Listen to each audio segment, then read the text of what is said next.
क्या हो अगर यमराज आपका दोस्त बन जाए और आपने यमराज से वचन ले लिया कि प्रभु जब मेरा मरने का समय हो तब उससे कुछ दिन महीने पहले आकार मुझे बता देना, ताकि मैं सब कुछ अपने बच्चों को सिखा सकूं और जो भी काम हो उसे सही कर सकूं। और यमराज मान भी जाते हैं और आपको वचन दे देते हैं कि ठीक है, मैं ऐसा करूंगा। आज की यह कहानी इसी बारे में। आइए इस कहानी को पूरा सुनते हैं बिना आधा अधूरा ज्ञान लिए, और आखिर में कौन से 4 पत्र भेजता है यमराज, यह भी जानेंगे। चलिए शुरू करते हैं। एक चतुर व्यक्ति को काल से बहुत डर लगता था। एक दिन उसे चतुराई सूझी और काल को अपना मित्र बना लिया। उसने अपने मित्र काल से कहा, मित्र, तुम किसी को भी नहीं छोड़ते हो, किसी दिन मुझे भी गाल में धर लोगे। काल ने कहा, यह मृत्युलोक है, जो आया है उसे मरना ही है। सृष्टि का यह शाश्वत नियम है, इसलिए मैं मजबूर हूं।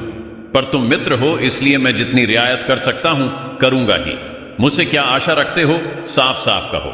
व्यक्ति ने कहा, मित्र, मैं इतना ही चाहता हूं कि आप मुझे अपने लोक ले जाने के लिए आने से कुछ दिन पहले एक पत्र अवश्य लिख देना, ताकि मैं अपने बाल बच्चों को कारोबार की सभी बातें अच्छी तरह से समझा दूं और स्वयं भी भगवान भजन में लग जाऊं।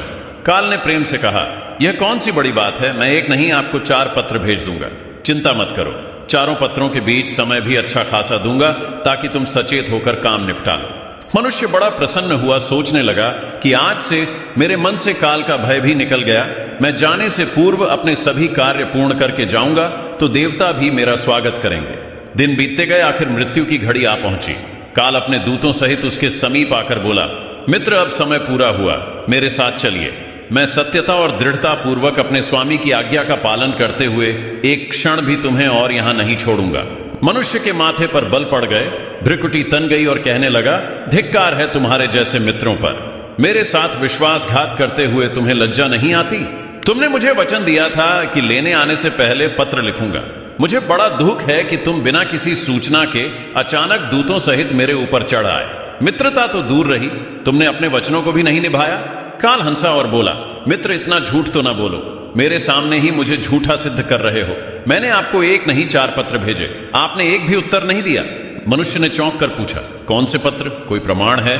मुझे पत्र प्राप्त होने की कोई डाक रसीद आपके पास है तो दिखाओ। काल ने कहा, मित्र, घबराओ नहीं, मेरे 4 पत्र इस समय आपके पास मौजूद हैं।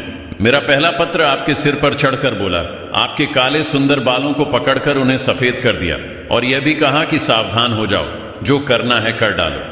नाम बढ़ाई और धन संग्रह के झंझटों को छोड़कर भजन में लग जाओ। पर मेरे पत्र का आपके ऊपर जरा भी असर नहीं हुआ। बनावटी रंग लगाकर आपने अपने बालों को फिर से काला कर लिया और पुनः जवान बनने के सपनों में खो गए। आज तक मेरे श्वेत अक्षर आपके सिर पर लिखे हुए हैं। कुछ दिन बाद मैंने दूसरा पत्र आपके नेत्रों के प्रति भेजा। नेत्रों की ज्योति मंद होने लगी। फिर भी आंखों पर मोटे शीशे चढ़ाकर आप जगत को देखने का प्रयत्न करने लगे। 2 मिनट भी संसार की ओर से आंखें बंद करके ज्योति स्वरूप प्रभु का ध्यान मन में नहीं किया। इतने पर भी सावधान नहीं हुए तो मुझे आपकी दीन दशा पर बहुत तरस आया और मित्रता के नाते मैंने तीसरा पत्र भी भेजा। इस पत्र ने आपके दांतों को छुआ, हिलाया और तोड़ दिया। आपने इस पत्र का भी जवाब न दिया, बल्कि नकली दांत लगवाए और जबरदस्ती संसार के भौतिक पदार्थों का स्वाद लेने लगे। मुझे बहुत दुख हुआ कि मैं सदा इसके भले की सोचता हूं और यह हर बात एक नया बनावटी रास्ता अपनाने को तैयार रहता है। अपने अंतिम पत्र के रूप में मैंने रोग, क्लेश तथा पीड़ाओं को भेजा, परंतु आपने अहंकारवश सब अनसुना कर दिया। जब मनुष्य ने काल के भेजे हुए पत्रों को समझा तो फूट फूट कर रोने लगा और अपने विपरीत कर्मों पर पश्चाताप करने लगा। उसने स्वीकार किया कि मैंने गफलत में शुभ चेतावनी भरे इन पत्रों को नहीं पढ़ा। मैं सदा यही सोचता रहा कि कल से भगवान का भजन करूंगा, अपनी कमाई अच्छे शुभ कार्यों में लगाऊंगा, पर वह कल नहीं आया। काल ने कहा, आज तक तुमने जो कुछ भी किया राग रंग, स्वार्थ और भोगों के लिए किया। जानबूझकर ईश्वरीय नियमों को तोड़कर जो काम करता है वह अक्षम्य है। मनुष्य को जब अपनी बातों से काम बनता नजर नहीं आया तो उसने काल को करोड़ों की संपत्ति का लोभ दिखाया। काल ने हंसकर कहा, मित्र, यह मेरे लिए धूल से अधिक कुछ भी नहीं है। धन, दौलत, शोहरत, सत्ता, ये सब लोभ संसारी लोगों को वश में कर सकता है, मुझे नहीं। मनुष्य ने पूछा, क्या कोई ऐसी वस्तु नहीं जो तुम्हें भी प्रिय हो, जिससे तुम्हें लुभाया जा सके? ऐसा कैसे हो सकता है? काल ने उत्तर दिया, यदि तुम मुझे लुभाना ही चाहते थे तो सच्चाई और शुभ कर्मों का धन संग्रह करते। यह ऐसा धन है जिसके आगे मैं विवश हो सकता था, अपने निर्णय पर पुनर्विचार को बाध्य हो सकता था, पर तुम्हारे पास तो यह धन ढेले भर का भी नहीं है। तुम्हारे ये सारे रुपए पैसे, जमीन जायदाद, तिजोरी में जमा धन संपत्ति सब यहीं छूट जाएगा।